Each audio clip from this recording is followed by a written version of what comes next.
Welcome to the UC San Diego Research Communications Program, communicating with venture capitalists and donors. The sun is nearly down in San Francisco, and Zach Zimmerman and David Puerta are worried about arriving late for their final meeting on a long day. And so begins our story. But like many stories, the beginning isn't really the beginning. That's because there's a prequel. And in this case, the prequel is about the science. So for the past decade and a half, Seth Cohen here at UC San Diego is a bioinorganic chemist, has been studying how to tackle a particular class of proteins. They're called metalloproteins.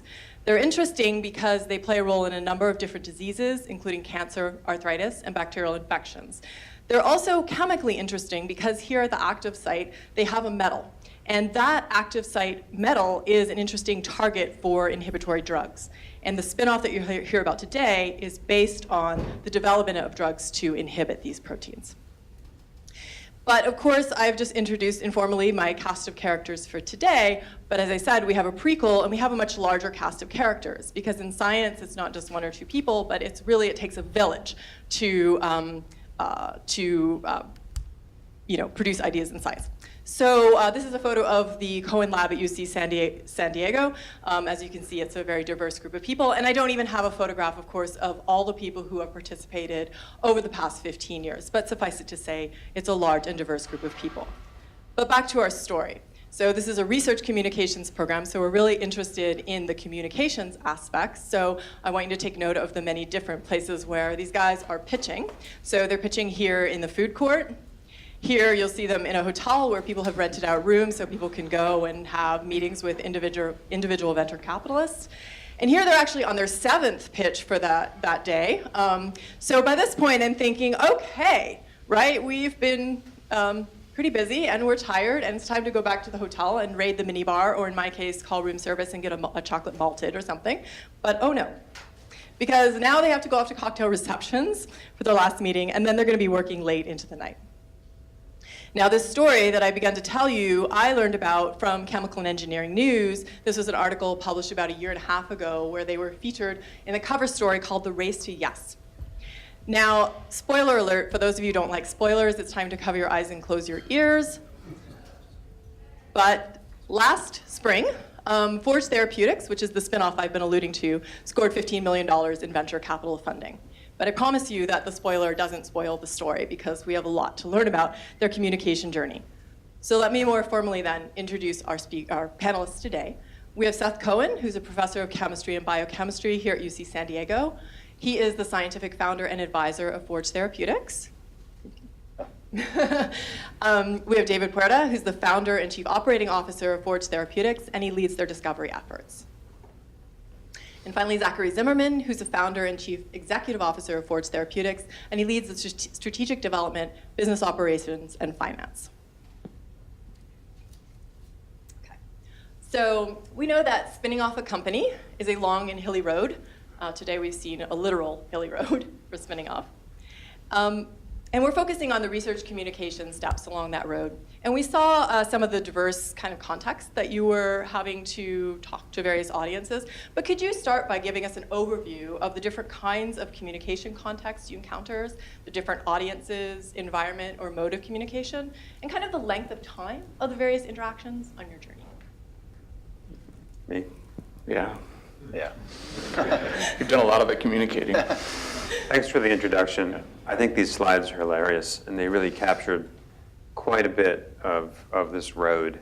I think the dates that you showed are profound. That article was 2016, right? And then that was the article of us walking through San Francisco for 3 days, 30 different venture capital pitches. Clearly, we didn't get funding until 2017, and that was 12 months plus.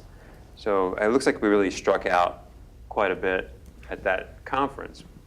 But that's not the truth. The truth is, raising money is like getting married to somebody. And so you don't get married on the first date. It usually takes a long courtship, many, many dates. And so those 30 meetings that you saw in San Francisco wasn't the first time we pitched either. We pitched months and months ahead of that. It's the part of just building relationships with people, and it takes time. It takes a lot of time to raise money. And for me, it's a problem because I don't have patience. But you do need to develop a certain degree of patience because it's not going to happen overnight. So the venture capital groups that funded us a couple months ago were folks that we had talked to in a year, a dozen or half a dozen times. Part of our message the whole time was showing progress, showing execution, keeping true to our plans and our mission, and telling people, hey, we're going to do this experiment, we're going to get data, and we'll come back to you and show you that data. And so we would do that, and we did it again and again and again. And it was like a steady drumbeat of, oh, here comes Forge to see what data they have. Oh, look, they've accomplished their goals. So when you get to that point, you've built this relationship with these people and a trust, because that's what it comes down to. No one's going to give you money unless they trust you. And so that was the 12, 15 months, 24 months of the cycle of having these meetings. And I think it was great how you captured some of these meetings. They're in a hotel room. You get thrown in, sit down, Zach, David, Seth, give us your spiel. The next time we're at some food court in a mall, fighting people who want to sit there and eat their lunch. And you plow through it. Yeah. So it's good that we're having lunch and doing our pitches over lunch because they'll get real genuine practice, Yeah. right? So today is your lucky day. A well-known venture capitalist is waiting for you at a slow elevator, and you've been trying to arrange a meeting with this person for a long time. So what is your pitch for Forge? Yeah, you guys can do that. Yeah, that's it. You got 15 seconds or so, and you've got to do your research. Right? So you got to know who the venture capitalist is. You put yourself in their shoes. Every time I'm in an elevator, someone's going to be pitching me something. So I've heard 200 of these this year, right? So do I know this person? Do I have a connection with someone I know that knows this person? Because it goes back to trust, right? So if you hear 200 pitches on all different types of science all year, you're not going to be an expert in all these different therapeutic areas or technologies. So the one common factor is the people, right? So that's why you see a lot of repeat entrepreneurships, VC collaborations, because I worked with these people before. They made me a lot of money. I'm going to bet on those people again. So if that's the case, great. You start with some sort of personal connection, right? So you build that trust that way. If you don't have that, it's just got to be really like a cold call in sales. And then our pitch for Forge would be really, we're providing chemical diversity for a huge class of untapped proteins and targets in all therapeutic areas that big pharma has failed for the last 30 years, and we've got the solution. And if they're looking at you after that 5-second pitch, then you get more into the details. But it's really not that much about the actual pitch if you haven't done the homework. If you don't know what that connection is. So let's say this VC funded a platform company. So we say Forge is a platform company because we have this really awesome platform that came out of the Cohen lab after 15 years that can target all sorts of different proteins. That VC funded a platform company and was really successful, then you emphasize the platform part. Or if you just read in CNN News the month before that they invested a whole bunch of money in a platform company and it failed and crashed and burned, you don't mention the word platform, right? You say, I've got a single target and I'm going to go and be really focused on this one target in this one therapeutic area. And it's really about, just like what you said, it's your first date, you try to find something that's in common, right? So you build that trust, right? And we're just people at the end of the day, and they got a lot of things going on in their mind. You got to try to have that connection and something that's memorable. But the reality is you do get stuck in elevators with people and they ask you, oh, what are you doing? Forge Therapeutics, what's that? I mean, it happens. So you better say something. And hopefully it's smart. Hopefully you've practiced it. Hopefully it comes out pretty smooth. But it does happen. Yeah. And you guys can practice it here when you go up and down the elevator. Tell people what your pitch is. Yeah, what's your thesis? Can you say it in 20 seconds, right? But it does happen. Not just in elevators, but food courts, bathrooms. I mean, it happens. Yeah. And even though these guys, they led the charge on all this for us, the personal connection part, I think, is like, it's hard to de-emphasize and it's hard to start. right? You know, as you said, otherwise it's a cold call. And that's what I always used whenever I met new venture capitalists was some smidge of personal connection, and it was always a mirror, right? That's always was my end. So I have a very good friend from junior high school who's a partner at a very significant venture capital firm just by coincidence. But most people in the VC community know him. And so that would always be my first thing is like, oh, I know Amir Nishat. And they're like, oh, I know Amir Nishat. And so, oh yeah, I went to middle school with him. They're like, oh really? I'm like, yeah, he had a mullet, you know? So then they'd crack up, right? So they were like anything to sort of just make a quick personal connection, you know? I had a mullet too. Yeah. We all have that connection, I guess. So when you first started talking to investors, what did your pitch sound like? And then how did it evolve over time, and why did you change it? Yeah, that was similar to what we were just talking about with the elevator pitch. It depends on your audience. Right? When you're giving a talk, you got to talk to your audience. Is it business-based VCs? Is it science-based VCs? Do they like platform companies, like single target companies? Do they like one therapeutic area versus the other? And that's kind of the blessing and curse that we had. We could go after, anti-infectives, oncology, cardiovascular. We could do it all. But a lot of VCs don't want to hear that you're going to do it all because that means you're going to spend a lot of their money really quick and not get far, right? So again, you do your research, and it evolved over time. We had a lot of practice. I think we talked to 100 VCs? Yeah. So lots of VCs, right? And we got real-time feedback.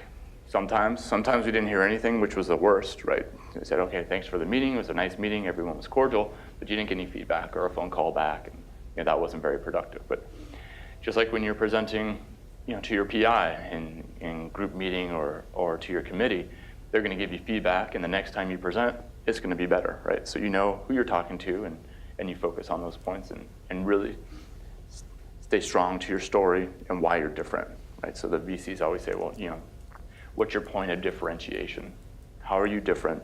What problem are you trying to solve? And how are you focused on solving that? So you can rapidly go through that, it grabs their attention.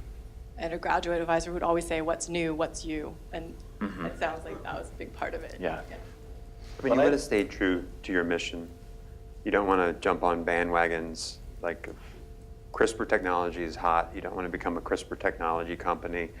And then immuno-oncology or CAR T is the next thing. You don't change based on what's hot. You stay true to your mission, and that's what your core is.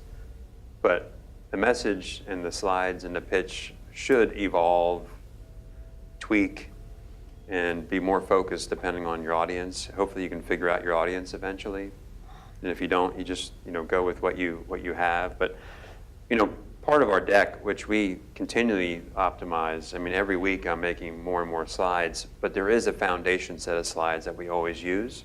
And I think that's kind of funny that slides that we made in 2015 are still the same core set of slides that we use, but we add different things depending on how bored I get on weekends. I'll make a new slide. But plus we augment it with all the data that David keeps providing.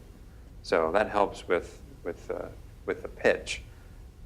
But it is kind of funny. I go back and look at some of the slides that we made on our first deck on some really crappy PowerPoint template. And it's the same stuff that we're using now on a much fancier PowerPoint template. So again, that's part of the stay true to your message, stay true to your mission.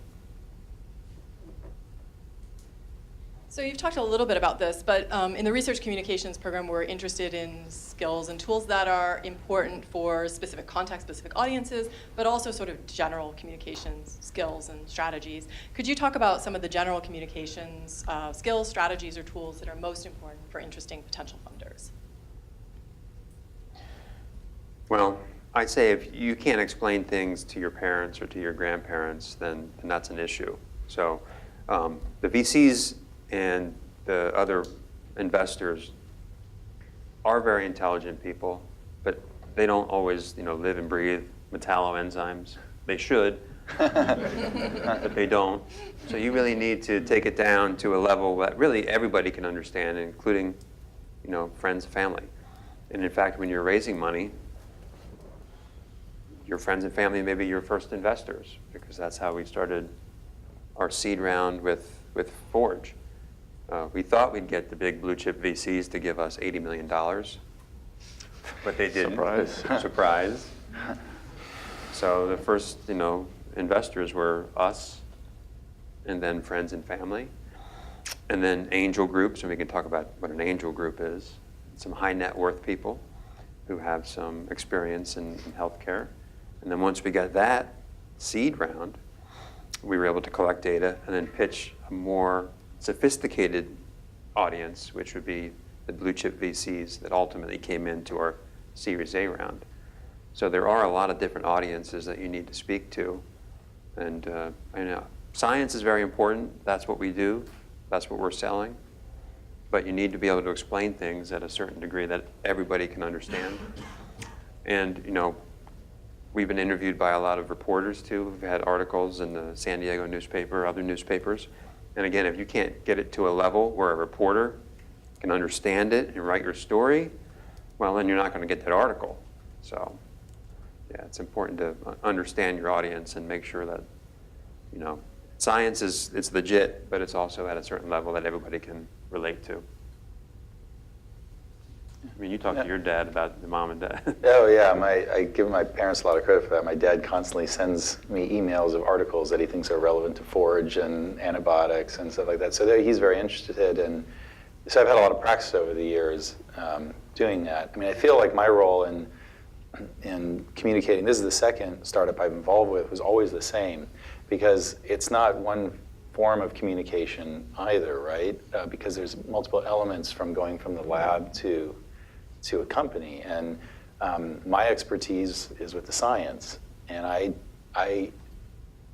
you talked about how it takes a village. I can't emphasize that enough. As an academic scientist, I feel such ownership of these ideas, right? But the fact is that as much as I thought they had potential, and I believe they have potential, they had no potential without these guys, right? Without their vision, without their expertise, without their drive and energy to take these ideas and say, look, there's a lot more that needs to be done, but it can go somewhere, and they know how to do it. So my role, I always felt in these communication settings was, I always felt like the trick dog, right? I was waiting there, and Zach would say, okay, you're on, and I go and I do my little science pitch, and if it was to the angel investors, it was like talking to my parents, because they were largely like just business individuals who didn't necessarily have technical backgrounds at all. And then it would evolve as we were talking with VCs who knew at least something about medicinal chemistry or biochemistry or had been involved in biotechs. It was a more rigorous discussion about the technology. But for me, I felt like I had a very specific purpose, which was to legitimize the science and address technical questions. And I'd always go afterwards and say to Zach, did I do it right? Oh yeah, you give me the biscuit, Yeah. and I'm good to go. And so, but I was fine with that. I was very comfortable with that because I didn't have to go out of my wheelhouse and justify why this was a good business model or how we were going to do it, do something that pharma couldn't do otherwise or whatever. So, I think we all played our roles, and I think mine was always I always felt it was very well defined. Yeah. There's a couple examples that we always talk about these two different things, and it depends on the audience. So at Forge, we're developing an antibiotic, and we're targeting a metalloprotein, right? So if we're talking to a med chemist, and we've had these talks, we talked to the head of med chemistry at Pfizer, for example, and we'll get deep into the chemistry and start talking about hydroxamic acids and isosteres of hydroxamic acids. And I would have already lost Seth's parents or a lot of the angel investors at that point. But then if you talk to that other subset, you say, all right, well, did you know that antibiotic-resistant bacteria are going to kill more people than cancer by the year 2050? They say, I've never even heard of that. And that hits home. Or you give a case study of some local San Diego teenager that had to have his legs amputated because he got infected with bacteria, and 20 antibiotics didn't work, and there's no solution, right? So it's just different stories, but we're still doing the same thing at Forge. So you've talked about tailoring things for different audiences. I'm wondering, in general, conceptually, what was the most difficult things for potential investors to grasp about your work? Well, there's probably a couple. One is antibiotics, and we can talk about business models for developing antibiotics. Two is metalloproteins. talk about that. But 3 was probably going back to that personal relationship, right? So Seth had this great science that he's developed for 15 years and had lots of potential, and Zach and I are on the road talking about that potential. But to a lot of these people, like, who are these two jokers, right? Talking about this. We already heard 199 pitches this year. This is number 200. They haven't made me any money. I'm going to put my money that I have allocated towards these 3 groups that have already made me money. So I think that was the most difficult part, is building that trust. And that's what Zach said, is that studied drumbeat. Said, hey, 6 months, we're going to do this, this, and this. And then 6 months, we knock on their door and say, hey, we did this, this, and this. We had to do that for a while to build that trust. I mean, having an idea, a good idea, is really not enough. I mean, everybody's got a good idea, and hey, I have an idea, I want to start a company. And so maybe that's your pitch, I have a great idea. And that's just not enough. I mean, you can have a bad idea and start companies. I believe, I'm a big believer in there's 3 pillars to successful companies. It's people, strategy, and finance. And you see 3 of the people here, but the point that when we go out and talk to people, it's not just the 3 of us. It's the fact that we've built this network of individuals that are experts in the field. So if you do look at our advisory panel, there's people with total of over 200 years experience, and they've developed multiple antibiotics. Not many people have developed antibiotics, and we have 3 of them on our advisory board. So that network of people is extremely validating to what we're doing. We think we're changing the world. We think when we go into work every day that we're changing the world, and that's really audacious for us to think that. But importantly, we're humble enough to know that we can't do it by ourselves. So we've surrounded ourselves with people that have done this before, from a business perspective, from a science perspective. So our advisors, our scientific advisors, our business advisors are kind of the who's who in antibiotics and also in San Diego biotech. So that's the people part. Now the strategy part, you've got to have everything pretty much mapped out from beginning to end, meaning how you're going to start your chemistry and biology and what your ultimate product's going to look like and what your market's going to look like. And that is a daunting plan to think about. Hey, I just have an idea. No, you need to have more. You need to tell me what that product's going to be, who's it's going to serve, it's going to save lives. Is it first in class, best in class? Is it first line, second line, et cetera, et cetera? Now that's a lot, right? And then finance is the other bit. I think finance is the one that's probably the hardest, all right? So how do you raise the money? Because someone's going to say, well, you should do this experiment to show me that your idea is going to work. Okay, if I had the money, I would be able to do that experiment. So why don't you give me some money first, and then, so then you're in this chicken and egg argument. And that's a constant spinning argument that we're in. If we had 100,000 or 200,000, we could do that experiment to show you that this idea is going to work. But no one's going to write that check. So you got to figure out how you do that. Does that come out of your own pocket? Does that come from friends and family? How you end up doing that. And that's just, the first set of experiments. Because then when you show the VC, hey, I did it, they'll say, oh, well, why don't you do this, this, this? And then, oh my gosh, give me the money and I'll do it. But no, it's not that easy. That's also a nice way of VCs to not say no. Because they don't have anything to gain to say no to you, right? So that's a horrible idea. Never come back and talk to me again.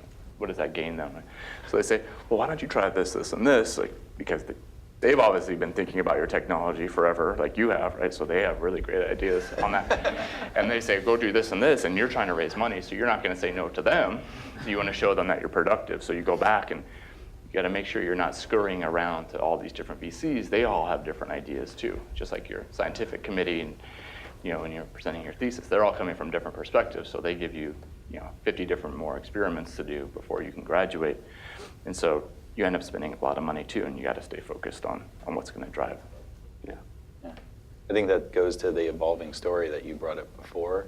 It's actually sort of hard to stay focused with that evolving pitch, because you do get so many ideas. I mean, we would come in and out of meetings, right? And different VCs would say different things. Like you said, like some wanted platforms, some wanted single targets, some wanted oncology, some wanted antibiotics. And because the technology we were developing in principle was applicable to all these different scenarios, we would have long discussions about, well, maybe we should do that. Like, what's going to get our foot in the door with these people? And it was interesting to see what we retained, because I think we certainly learned from those meetings a lot. It did help hone the message, but what to not get distracted by.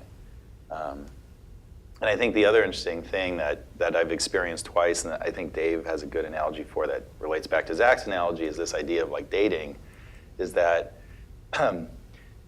if you're not a known quantity, which we weren't, we're all successful in our professional careers, but we weren't really known quantities per se to the VC community, you're all sort of like the wallflower. And until that one popular kid asks you to dance, then suddenly everybody wants to dance with you, right? So it has to do with these relationships, this network, and this trust that, oh wow, if that popular person is ready to put down, thinks there's something there, then suddenly it becomes, there's a huge like inflection point there. And I've experienced that twice with Forge and prior to that. So this will lead into a question about your branding, but sort of in general, what are the new metaphors, visualizations, or other tools you were talking about developing that slide deck to communicate, did you develop or hone for this particular audience? We're very focused on branding. I don't know if you've seen our logo and the name, right? So you've heard Seth's background understanding metalloenzymes, and so metals, we're obsessed with metals, right? So forging metals, okay? Got a picture of a blacksmith on our website. We like the name Forge, not just forging metals, but I think it's a strong name. Forging ahead, it's a powerful message, right? I think when people see Forge and they see this, it's pretty memorable, right? When we designed this, I said, I don't really care if people understand who we are, what we're doing, as long as they look at this and say, wow, that's pretty cool. Yeah. Forge Therapeutics, I'm not going to forget that. That's pretty cool. And I think that grabs you. And what we're doing just now, recently, we're branding this platform. So we mentioned antibiotics as our lead therapeutic area, our lead program, but there's a lot of other things that we can do with this platform. And instead of just calling it a platform, we came up with a name, and the name is Blacksmith.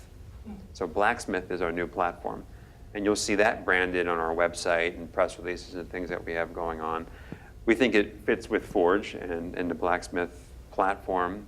The blacksmith back in the early days of villages and towns, that was the most important person of the town, because the blacksmith is the one that made all the tools, whether it's a nail or a hinge or an axe or a horseshoe. I mean, you couldn't do anything really in life without the blacksmith. And so we think that we're the blacksmiths of modern medicine, because we're saving the world with these antibiotics and other medicines that we're going to. So that's part of our branding now. Can you say it? You didn't mention because it's so obvious to you, but of course it's metal-containing enzymes, so the fact that the blacksmith also really fits nicely with that. Yep. Can you talk a little bit about the process, though, of coming up with that logo and the brand and all of the things?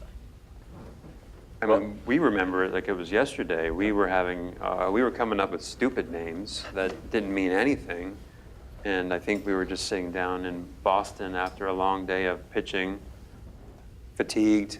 I mean, you have to fly places to pitch, right? You just can't do it here in San Diego. So we're in Boston, and we're talking about names, and it's actually David's friend said, what about Forge? And we're like, that's it. Just stuck, yeah. Voila, that's it. You nailed it. Because we started with alga, which just... What does that mean? Alga was because by pure coincidence, the three of us all lived adjacent to a street named Alga. And that was the only reason. Yeah, and my wife said, that's an algae company. That's a green company. You guys, alga, that's awful. Yeah. Okay, throw that away. Yeah. Yeah, but I remember how it happened. It was amazing, Forge Therapeutics. And then, we started designing the logo, and David pretty much came up with the logo. Yeah, and that was like the best ever for me, when I saw that logo, I was in love immediately, because you can, as a layperson, you say, okay, yeah, I get what it has to do with Forge and a blacksmith, because it looks like a blacksmith tool grabbing a piece of metal. But as an inorganic chemist and the science behind the company, that looks like how we would cartoon depict one of our molecules binding a metal. And so like it was, I almost cried. It was such a good analogy. Yeah, it was just, I was completely in love with it. Yeah, completely in love with it. So you guys did it yourselves. You didn't hire someone to come in and actually design this. You did it in brainstorming and kind of... Everything's handcrafted at Forge. Yeah. Homegrown, What handcrafted. blacksmiths do. We paid a design firm to actually, make all that, but not a whole lot of money. And it was another friend of ours who had some time to do it. But yeah, we didn't hire a big New York or LA firm to come in and come up with our name. Yeah, it's a waste of money. We're trying to spend our money on the science. So. Right. But I think that's really important because you had this deep connection to the science and you're also thinking at the business end. So I see how those two things could come together and then you are able to come up with this vision, right? Yeah. I mean, if you just hired it out, they wouldn't get what Seth was just talking Right. about, Yeah. But. Yeah, you could see the evolution of that actually if you look at, I think, your first paper, or the first Jack's paper, right, in the lab that you published, the table of contents graphic is like a really crappy version of the Forge logo. Right. A really crappy version, right? But made with like PowerPoint, what do you call it? Clip art. Clip art, yeah, exactly. So, but it's such a slick version of the same idea. Yeah.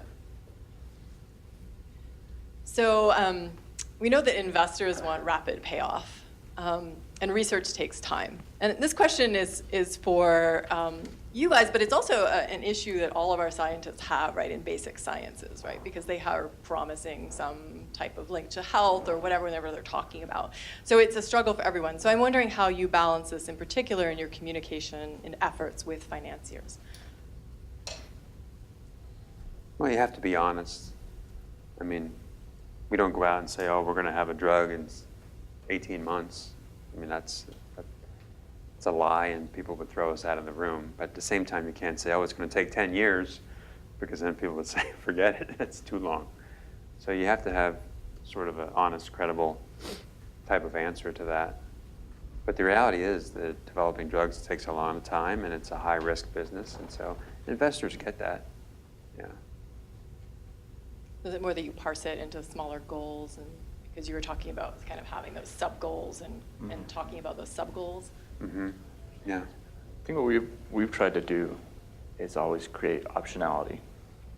So whether that's on the financing side or the exit side, if we can keep driving the science on our lead project and now the platform, it gives us just more options and then gives our investors more options to potentially exit. And so if we have that laid out, that lets them know we have a plan A, a plan B, and a plan C. And that builds that trust. And we don't talk about exit in our pitches. We don't say, hey, we're going to sell for $1 billion in 3 years. That's not really what we talk about. We talk about, creating great science and valuable medicines. I mean, that's value, right? And if you create value, then there's a potential monetary exit. And that monetary exit could be a sale to a big pharma. It could be going IPO, where the shares become liquid and people can trade those shares on a market. But we don't go in and say, oh, we're a $1 billion company in a certain number of years, because that's just blah, blah, blah. I mean, we just say this is serious science, we're creating value, we're going to create medicines, and then everybody wants to do that, okay?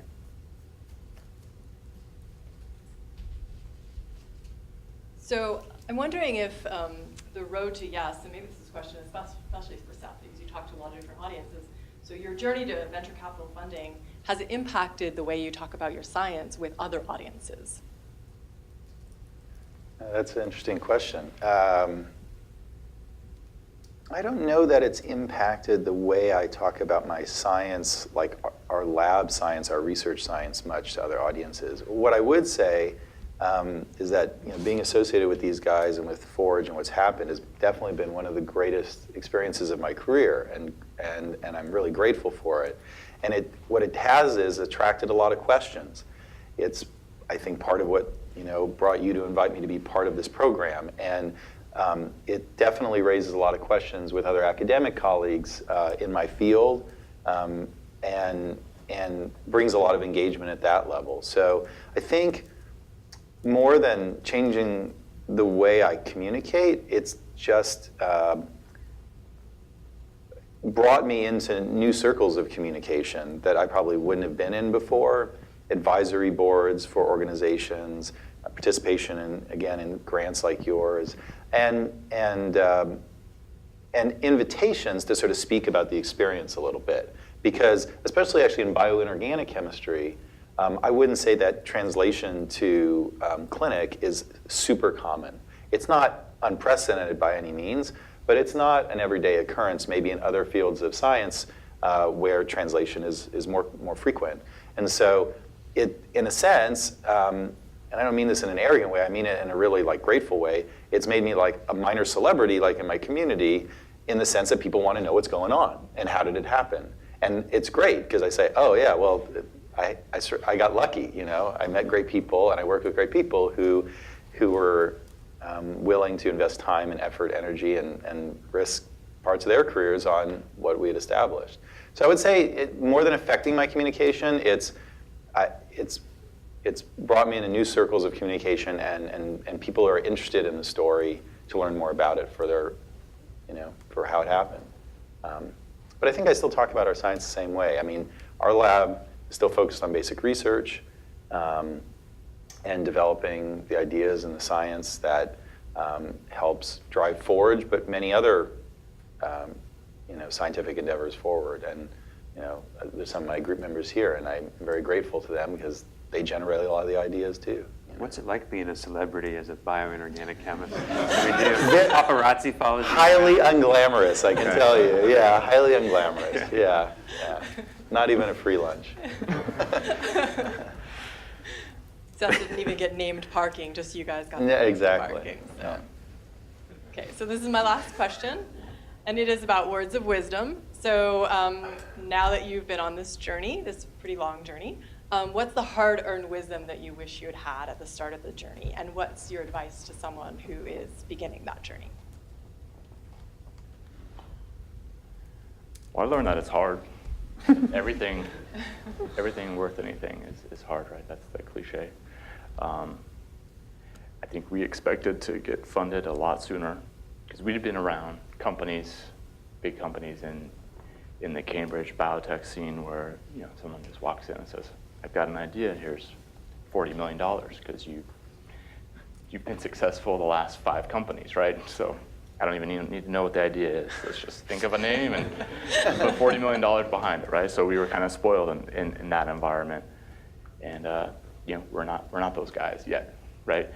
So it was a lot of hard work, and it wasn't just walking up those hills. I mean, we literally talked to hundreds of venture capitalists, and 99% of them said no. So being comfortable with rejection is one thing we learned, but it's a lot of tenacity, right? Staying focused and being tenacious. If you really believe in your idea, then it could take 1,000 VCs, and you're going to keep going.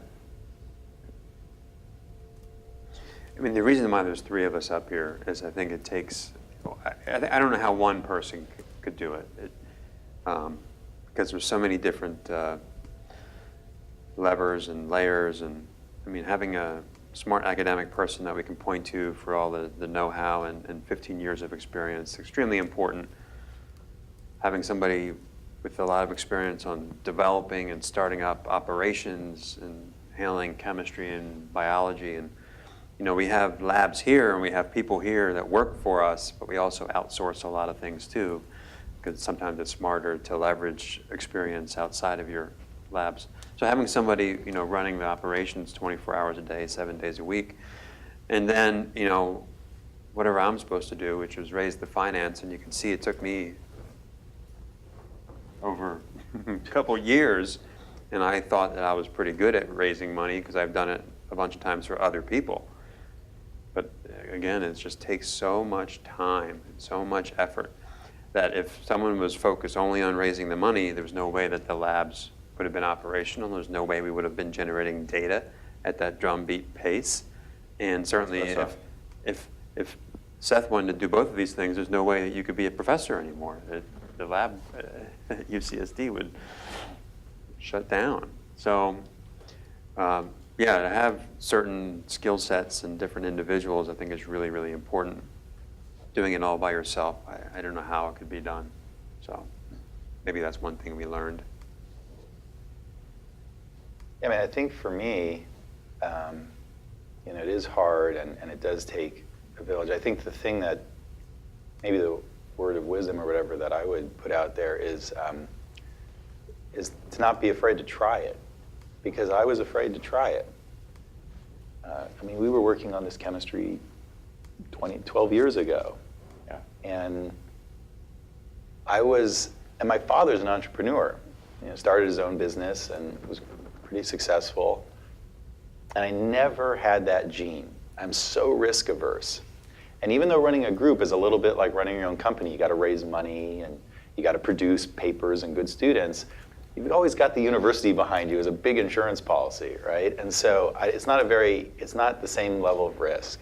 And so I was always, even though I actually believed not only we were doing interesting science, that it could have potentially an impact in medicinal chemistry and drug development, I just did not have the wherewithal and I was afraid. I didn't know really where to start. I didn't know how to start. I was afraid it would be too distracting from all the other things I have to do as a faculty member. And what I would say is that was a mistake. It's not a mistake in the end for me, because I think I ended up with the best team I could ever wish for. But I also think that in principle, this endeavor could have started a long time ago. And the key is if you didn't have the drive like me, that's fine, but don't be afraid to start it. What you need to do is find people who believe in what you're doing and complement what you're doing and can maybe take what you're doing to something material and real and translatable. So that would be my word. I would have never, I mean, I'll be very blunt, I would have never done this on my own, ever. I mean, I've said this many times to both of them. I'm so grateful to both of them. And Dave in particular, because he said, let's do this. Let's find someone and let's put a team together and do this. And I said, yeah, go ahead. And I went back to the lab, right? So Best of luck. yeah, best of luck with that. Keep me updated. But I'm so grateful for that, and I think anybody could do that. Actually, you just have to find the right people to complement you and who know what they're doing. How did you find each other? That's a good question. Good story, yeah. No, it's a great story. Do you want to tell it? Yeah. So I'll start on my end, right? Yeah, go ahead. Dave was my first class of graduate students and worked on this project, again, about 10 years ago he graduated, a little more than that. No, more than that. No, about that. So we had that connection already. Yeah. Don't tell Seth that he thinks I liked grad school so much that I wanted to come back. So I did that after working at a startup in Boston, right across the street from Zach, which is really interesting. We worked across the street from each other for probably 5-7 years. Never ran into each other, because in Boston you don't really go outside and talk to people, right? You go to work and go home and try to get out of the cold. Came back here, just like Seth said, hey, let's try to give this a go. And we were noodling on stuff, and again, I think that's the one thing that's changed scientifically, maybe not communications-wise, but the science. You're doing basic research, but you now have an eye on the translation, right? It's really cool science, but would this ever be a drug, right? Would anyone ever want this as a drug? So we kind of struggled with that, right? We were still working on the basic science, and then, December 2014 or something like that, Zach and I were off that road, Alga, right? Alga Biosciences, on a soccer field in December, something that wouldn't happen in Boston. For sure. Our kids are playing soccer. We just bumped into each other. Hey, what do you do? What do you do? And Dumb luck. Right? Entrepreneur spirit, biology, and he's being humble, but billions of dollars worth of business deals, chemistry, and make good coffee. And we thought that was a good partnership. And we drove down the street and started talking to Seth, and we put it together from there. But yeah, really, that's how we all met each other. And San Diego is a great place to do that. I mean, we we were able to get labs up and running immediately over at the incubator space at J Labs. That's unique to San Diego. Other cities now have incubator space, but we were able to put some of our own money in, get a lab bench, and it's important to have an address if you want to apply for some small business grants. You can't do that out of your personal address, so it was good to have a company set up. We incorporated. It's pretty straightforward to set up a company and incorporate. I felt that you needed to have a lawyer help you. I mean, I guess you can go online and do it yourself, but I worry that something gets missed. In town, there's a lot of law firms that would do this pro bono, so we didn't have to spend any money on the incorporation documents. Ultimately, once we raised our money, we paid them back, but initially, you can do a lot of this stuff pro bono because firms in town, like law firms or IP firms, know that there's a lot of startup companies. They'd rather see you put your money toward generating data, generating value, not put money toward, filing paperwork. Again, that's why San Diego is so great. We just found a lot of people want to help startups. A lot of people liked our story. They seemed to like us. They wanted to help us. They made a lot of connections for us. So that's why I think, could we do this in Boston or San Francisco? I don't know. It may have been a lot more difficult. I mean, it was difficult, but it may have never gotten off the ground in those cities. So I think San Diego is a great place to do this because there's a wealth of supportive people that have a lot of experience, a lot of entrepreneurs here in town. Well, I want to end by really thanking our speakers because this is such an amazing story. And I also want to say that I'm sure not only is there a prequel, but there's also going to be a sequel. So I'm looking forward to that. So I just want to say thank you and may the forge be with you. I'd like to thank our panelists again.